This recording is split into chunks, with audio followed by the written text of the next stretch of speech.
Welcome to solverfy. So we have an electric heater that has a power pH of 1500 watts, right?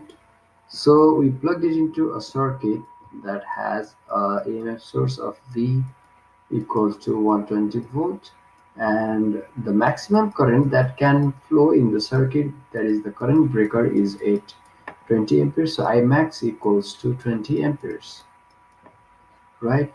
So uh, So what should be the hairdryer power settings such that while increasing that the circuit breaker strips?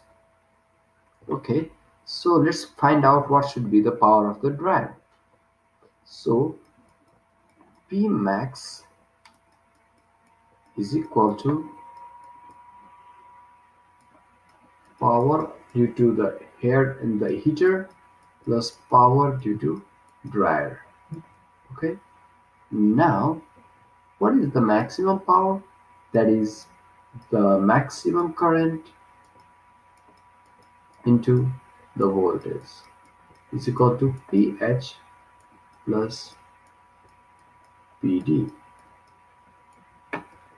Now Imax is equal to 20 and V equals to 120 equals to Ph is 1500 plus power of the dryer. Okay. So power of dryer should be equal to 2400 minus 1500, that is 900 watts. So when the power of dryer is 900 watts, maximum current flows through, right? So that is 20 amperes. So the circuit breaks. Alright, so the dryer was switched it the 900 watt settings. 900 watt setting. So this ends the solution to this question. Thank you for watching.